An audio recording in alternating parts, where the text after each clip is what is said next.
Hello and welcome to this tutorial on the Accuplacer Sentence Skills College Placement Test. This particular tutorial reviews some sentence snarls. Those are common problems with sentences, and these are the types of errors that you might see on some of the questions on the Accuplacer. Okay, so first let's just review the basic structure of a sentence. A sentence is a group of words that has a verb, a subject, and a sense of completeness. So here's a sentence for us right here, and we start with the verb here is manufactures, and then the subject is the factory. And then we check to see if there's a sense of completeness here. Does this sentence seem to need more information in the way it's grammatically structured? The factory manufactures appliances. That sounds fine. So we know that this sentence has the three criteria for a sentence: a verb, a subject, and a sense of completeness. So one of the most significant errors a writer can make is to create a sentence fragment. A sentence fragment is a group of words that is punctuated like it's a sentence. So it starts with a capital letter, it ends with a period, but it actually is incomplete. And it's incomplete because it's missing either a verb, a subject, and or a sense of completeness. So it could be missing more than one of these things. One strategy that you can use to think about whether a group of words is a sentence or a fragment is to try to plug that group of words into the following. He refused to accept the idea that. If the words that you are looking at work in that sentence, such as he refused to accept the idea that dogs bark, in that case, you'll know that what you have is a sentence. However, if it doesn't make sense, such as he refused to accept the idea that dogs barking, then you'll know that what you have is a fragment.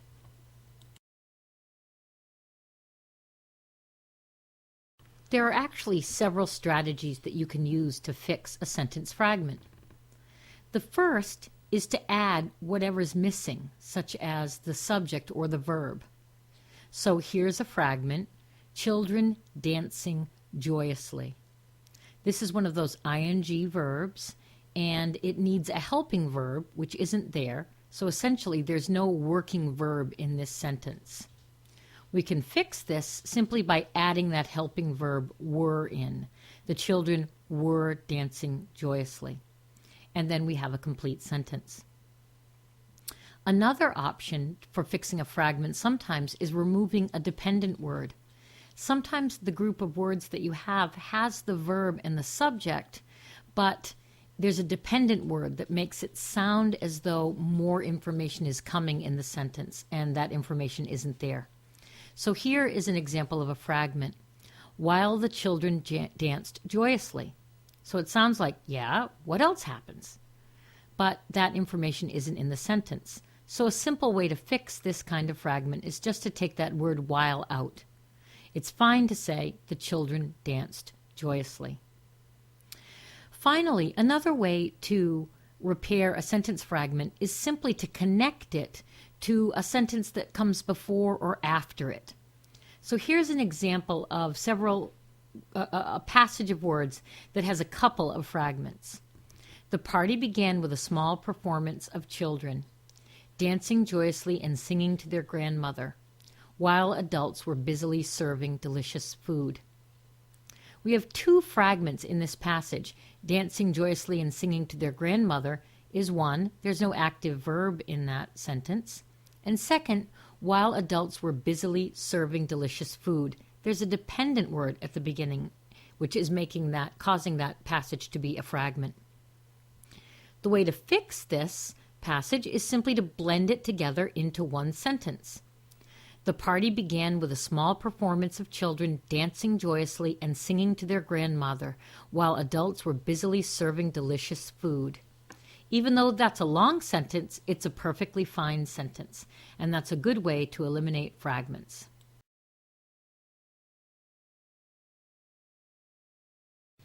Another common but problematic sentence error is the comma splice. And that happens when a writer tries to connect two sentences with just a comma. And a comma isn't enough to hold two sentences together. So here's an example of a comma splice. Many herbs and spices have healing qualities.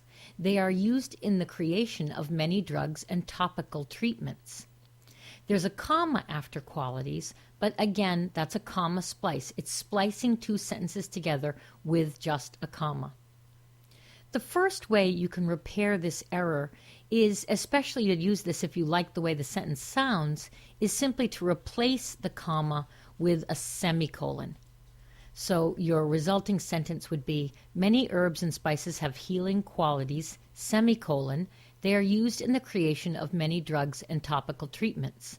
The semicolon works almost like a period to break the two sentences apart. A second option is to add a coordinating conjunction. That's one of the fanboys, the for, and, nor, but, or, yet, and so conjunctions, along with the comma. So a sentence like that would say, many herbs and spices have healing qualities, comma, and they are used in the creation of many drugs and topical treatments. This works because you have both the comma and the conjunction connecting the sentence together.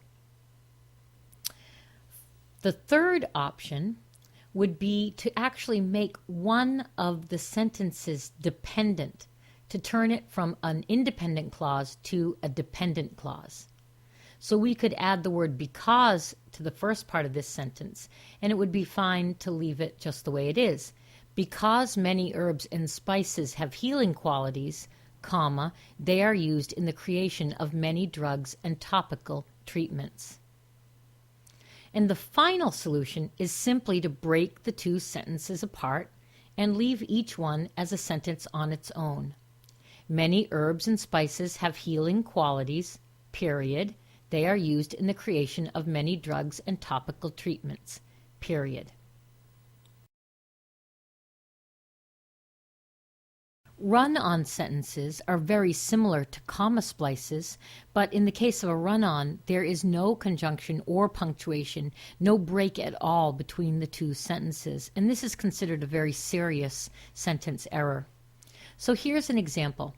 Students find tests stressful. They often underestimate their preparedness. So you can see that those two sentences run together in an awkward and confusing way. In order to repair a run-on sentence, you can use the strategies we discussed for comma splices, but your first job is to figure out where the two sentences should be broken apart. In this case, it seems that the natural break would be after the word stressful and before they. So now let's try breaking the sentences up using the techniques we learned about comma splices. First, we could simply use a semicolon. Students find tests stressful, semicolon. They often underestimate their preparedness. We could try a comma and one of the fanboys, the coordinating conjunctions. Students find tests stressful, comma, and they often underestimate their preparedness. We could also make one of the two sentences dependent. So we could say, because students find tests stressful, they often underestimate their preparedness. And finally, we could simply break the two sentences apart.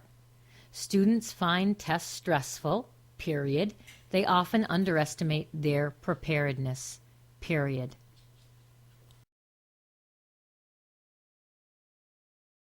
Another common type of sentence error that you have to keep a lookout for is a subject-verb agreement error. In other words, your verb needs to match your subject. If you have a singular subject, then you need to have the verb in a singular form, and if you have a plural subject, you need to have the verb in a plural form.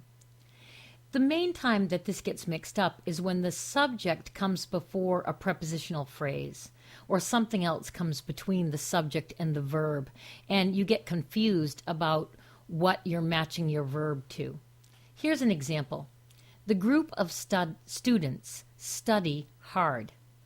In this case, of students is a prepositional phrase that comes between the subject group and the verb study. So the mistake here is that since group is singular, study should be in the singular form, which would be studies.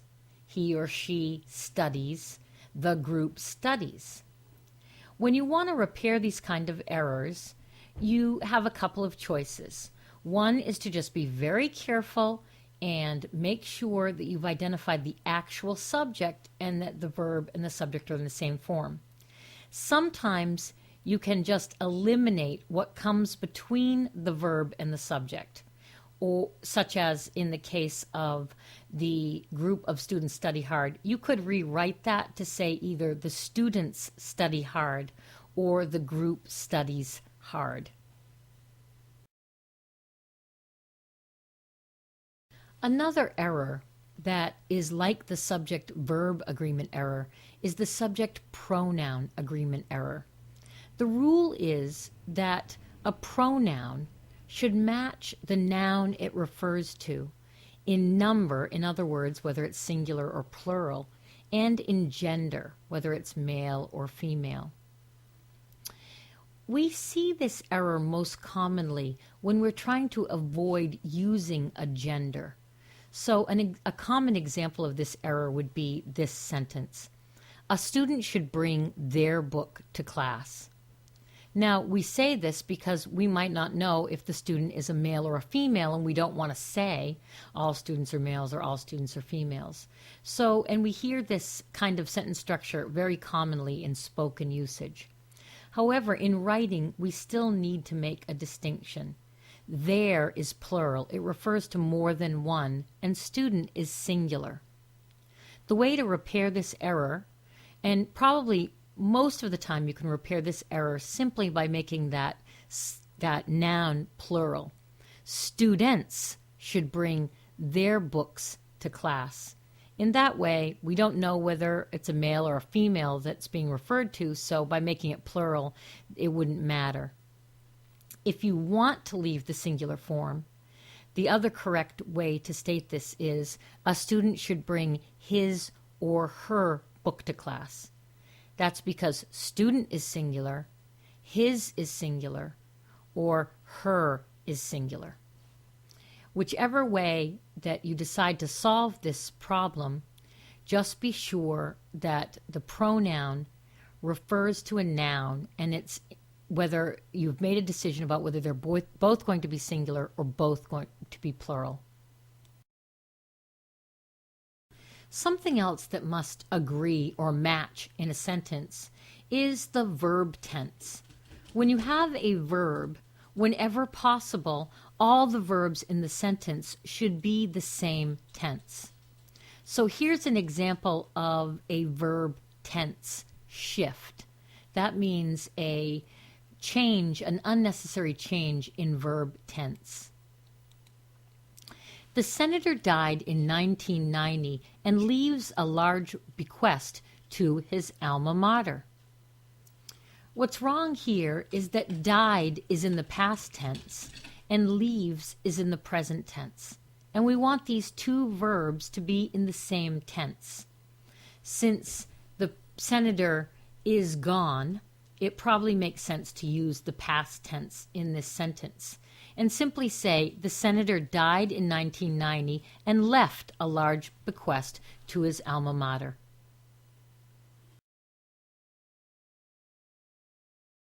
Sometimes when we're constructing sentences, we create errors in the placement of words, phrases, or clauses.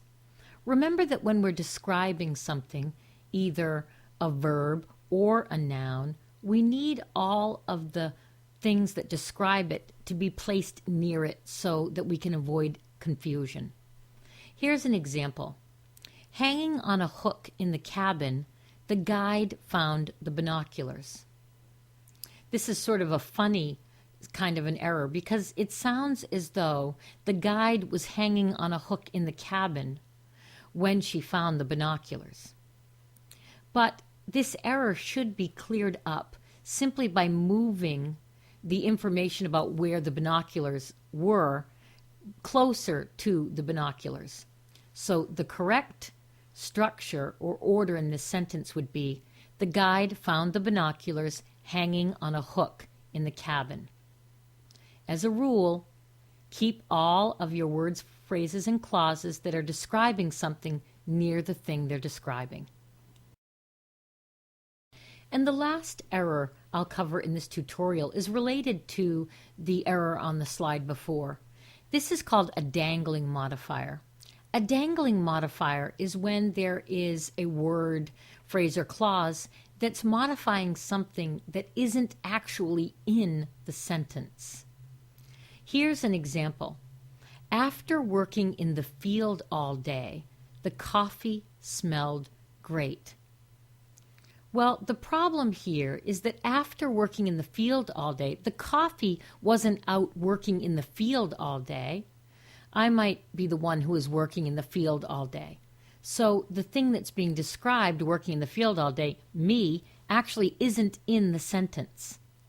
So you have to be careful, this is a sentence logic issue, that whatever it is you're talking about or describing is actually named in the sentence.